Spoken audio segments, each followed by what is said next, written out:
Hello दोस्तों, आज हम बात करेंगे देवनागरी लिपि का मानकीकरण। प्रस्तावना देखेंगे इसका। भाषा भेद किसी भी जीवित भाषा की प्रकृति होती है। जो भाषा जितनी ही जीवंत होती है उसमें समय, स्थान और प्रयोग के आधार पर उतनी ही भिन्नता आती रहती है। यह हम जानते हैं कि लेखन भाषा के बदलते मौखिक रूप को स्थिरता प्रदान करता है। लेखन में कई स्तरों पर व्यवहारपरक विभिन्नता आज भी दिखाई देती है, जैसे अ, झ, पक्का आदि। इस विभिन्नता के कारण कभी-कभी लिखित भाषा अबोधगम्य भी होती है।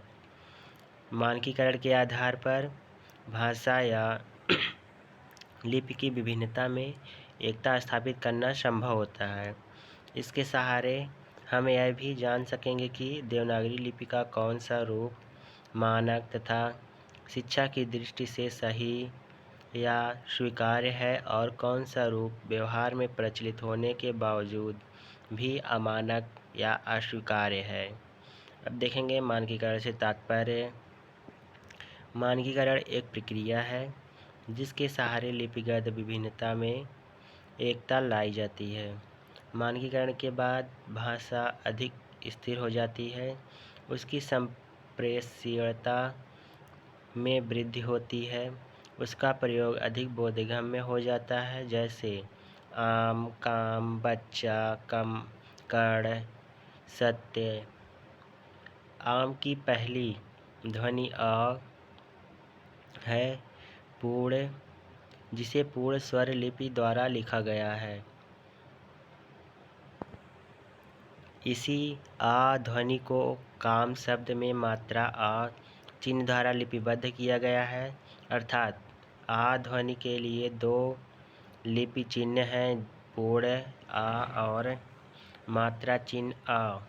जब अक्षर में अगर स्वर पहले आए तब उसे पूर्ण लिपि चिन्ह से लिखा जाता है, लेकिन अब अक्षर में व्यंजन के बाद स्वर को जोड़कर बोला जाता है तब मात्रा चिन्ह का प्रयोग किया जाता है।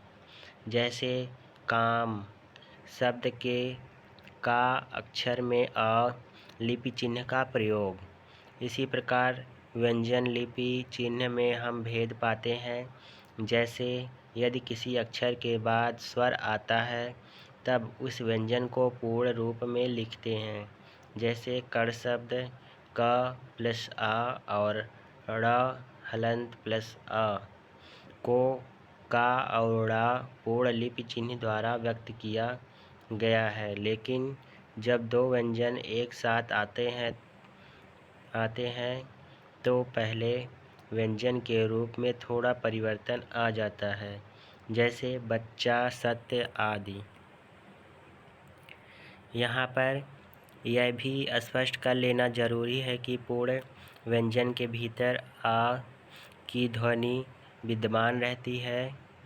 कर्ण शब्द के क में का हलंत प्लस आ दोनों ध्वनियाँ समाहित हैं। अन्य स्वर को जब व्यंजन के साथ संयुक्त किया जाता है तब उसे मात्रा चिन्ह द्वारा संकेतित किया जाता है, जैसे काम शब्द का क। मानकीकरण वस्तुतः ऐसे ही प्रयोजनहीन विविध प्रयोगों में से किसी एक को मानक निर्धारित करता है और उसी को मान्यता प्रदान करता है। अब देखेंगे देवनागरी लिपि के मानकीकरण की आवश्यकता। लिपि का संबंध भाषाई कौशल के दो पक्षों से जोड़ा होता है। पहला लेखन, दूसरा है पठन। लेखन कौशल के द्वारा व्यक्ति सार्थक भाषिक इकाइयों को लिखित चिन्हों द्वारा व्यक्त करता है। इसके विपरीत पठन कौशल के अंतर्गत पाठक दो प्रक्रियाओं से संबंध होता है। पहली प्रक्रिया का संबंध अर्थ ग्रहण से होता है, दूसरी प्रक्रिया का संबंध लिखित चिन्हों द्वारा व्यक्त भाषिक इकाइयों का सस्वर पाठ करने से है। सभी भाषाओं में लेखन में एकरूपता नहीं पाई जाती। उदाहरण के लिए अंग्रेजी की वर्तनी व्यवस्था पर ध्यान की आवश्यकता है। उसके स्वर शी के उच्चारण को देखें। वहाँ काल, कूल आदि शब्दों में सी की ध्वनि मूल्य का है, पर सेल और ट्विस में उससे भिन्न सा ध्वनि है। हम कह सकते हैं कि यहाँ पर एक लिपि चिन्ह के लिए दो ध्वनियाँ हैं।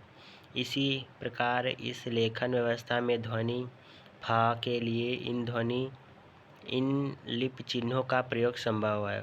फा father, pH physics, GH rough. इसके विपरीत देवनागरी लिपि में ध्वनि और लिपि के संबंध मूल रूप में एक के लिए एक की ओर प्रवृत्ति है। जब किसी अक्षर में व्यंजन के बाद व्यंजन आता है तब पहला व्यंजन आधे रूप में व्यक्त होता है, जैसे कथ्य। यहाँ था व्यंजन के बाद या व्यंजन आने से पहले व्यंजन का रूप बदल कर आधा थ हो जाता है।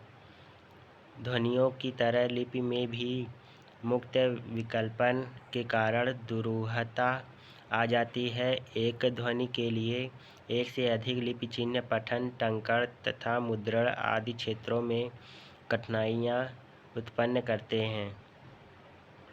मुक्त विकल्पन को समाप्त करने की दिशा में देवनागरी के मानकीकरण की आवश्यकता महसूस की गई।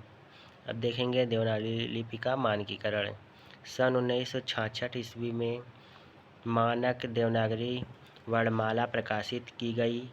इसके अनुसार देवनागरी के जो वर्ण एक से अधिक रूपों में लिखे जाते थे, उनके स्थान पर प्रत्येक वर्ण का एक ही मानक रूप निर्धारित किया गया। लिपि की समस्या वर्तनी से और वर्तनी की भाषा के मानकीकरण की समस्या से जुड़ी हुई है। शिक्षा मंत्रालय ने कई भाषाविदों के सहयोग से वर्तनी की विभिन्न समस्याओं पर विचार करने के बाद 1967 ईस्वी में हिंदी वर्तनी का मानकीकरण नामक पुस्तक प्रकाशित की। 1983 ईस्वी में केंद्रीय हिंदी निदेशालय की ओर से देवनागरी लिपि तथा हिंदी वर्तनी का मानकीकरण का प्रकाशन हुआ। इसके सुझावों का संक्षेप नीचे दिया गया है। पहला है देवनागरी लिपि वर्णमाला तथा उसके अंकों का स्वरूप। इनमें आ, ख, झ, य, ड़, ध, भ और सा का रूप ध्यान में रहें। स्वर है आ, ई, उ, री, ए, ऐ, ओ, औ। मात्राएं। अब देखेंगे अनुस्वार, अनुनासिक व्यंजन देखेंगे क, च, ट, त, प वर्ग। परंपरा संयुक्त व्यंजन छ, त्र, ज्ञ, स्र। हल चिन्ह ड़, गृहीत वर्ण आ, ख, ज, फ। देवनागरी अंक हिंदी में 1 2 3 4 5 6 7 8 9 0। अंतर्राष्ट्रीय अंक 1 2 3 4 5 6 7 8 9 0। संविधान के अनुसार संघ के राज्यकार्य के लिए अंतर्राष्ट्रीय अंकों का प्रयोग होगा, परंतु राष्ट्रपति संघ के किसी भी राजकीय प्रयोजन के लिए भारतीय अंकों के देवनागरी रूप का प्रयोग को भी प्राधिकृत कर सकते हैं। दूसरा देखेंगे संयुक्त वर्ण का। खड़ी पाई वाले व्यंजनों का संयुक्त रूप खड़ी पाई को हटाकर ही बनाया जाना चाहिए, जैसे खा प्लस या ख्या व्याख्या, घा हलंत प्लस ना घना कृतघ्न। खा वाला का हलंत और फा हलंत के अंत का अंकुड़ा हटा देते हैं, जैसे का हलंत प्लस खा क्या मतलब मक्खन। गा देखेंगे रा हलंत पहला व्यंजन हो तो उसके लिए रेफ ही होना चाहिए, जैसे धर्म आर्यकर्ता। तीसरा है विदेशी ध्वनियाँ। विदेशी शब्दों का लिप्यंतरण इतना क्लिष्ट नहीं होना चाहिए कि उसके लिए वर्तमान देवनागरी वर्णमाला में अनेक नए संकेत चिन्ह जोड़ने पड़े, परंतु लिप्यंतरण मानक अंग्रेजी या अरबी फारसी उच्चारण के अधिक से अधिक निकट होना चाहिए। अब कहा है डॉक्टर, फॉर्म, पॉकेट आदि में अ के ऊपर अर्धचंद्र लगाना चाहिए। खा है अंग्रेजी और फारसी दोनों भाषाओं से हिंदी ने बहुत से शब्द लिए हैं। अब चौथा है भारत की अन्य भाषाओं की ध्वनियाँ। हिंदी सार्वदेशिक भाषा तभी हो सकती है जब उसमें अन्य भारतीय भाषाओं की विशिष्ट ध्वनियों को भी स्थान दिया जाए। इन भारतीय भाषाओं का सही लिप्यंतरण करने के लिए निम्नलिखित चिन्ह देवनागरी लिपि में जोड़े गए हैं। सिंधी ग, झ, ड़, ब, बंगला असमिया य। अब पांचवा है विराम चिन्ह। अंग्रेजी का फुल स्टॉप ग्रहण नहीं किया जाएगा।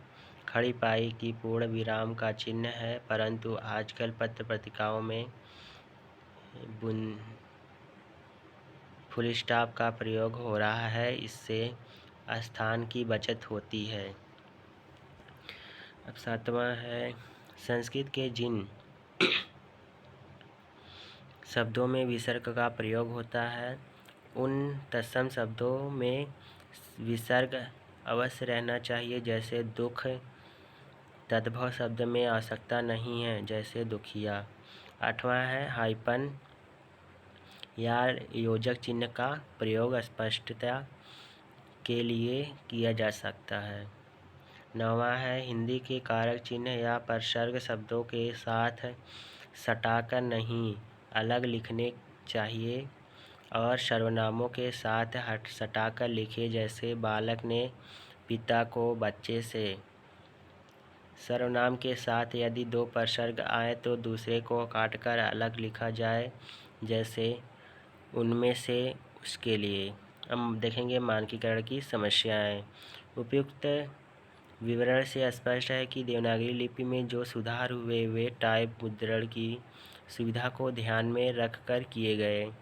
टाइपों की गिनती अवश्य कम हो गई तो भी बहुत से छापेखानों में अभी पुराने रूप ही चल रहे हैं। फलस्वरूप प्रायः लोगों की लिखाई में दो तरह के अक्षर पाए जाते हैं, जैसे आ, ख, छ, ड़।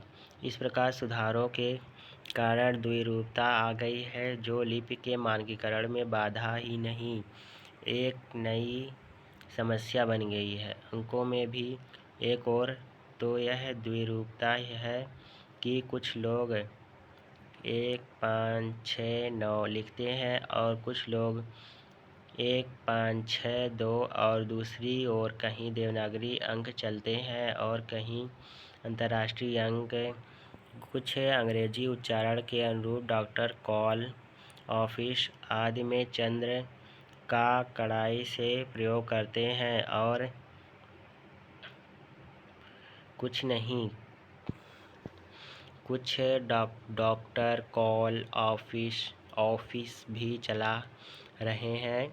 कुछ के व्यवहार में मैस, चेस या पेन के ऊपर भी चंद्र रहता है, कुछ के नहीं और कुछ मैस, चेक, पेन लिखते हैं। अनुस्वार बिंदी और अनुस्वार चंद्र बिंदु के प्रयोग में भी कोई नियमबद्धता नहीं है। हिंदी में व से सूचित दो ध्वनियाँ हैं, जैसे वन, विष और वैर में दंतोष्ठ है। दूसरा है कौवा, ज्वर में दंतोष्ठ है, अतः इनके दो लिपि चिन्ह होने चाहिए। पर पंचमाक्षर का प्रयोग किया जाए या अनुस्वार का, इस संबंध में भी द्विरूपता विद्यमान है, जैसे दंड, दंड, संत, संत, पंप, पंप। संयुक्त अक्षर भी कई तरह से लिखे जा सकते हैं। पहला है सबसे पहले व्यंजन की घुंडी या पाई हटाकर और आगे पीछे, जैसे कल्प, रक्त, बग्घी, सत्कार। दूसरा है नीचे ऊपर, जैसे बुढ़ा, चिन्ह, सुप्त। तीसरा है व्यंजन को हलंत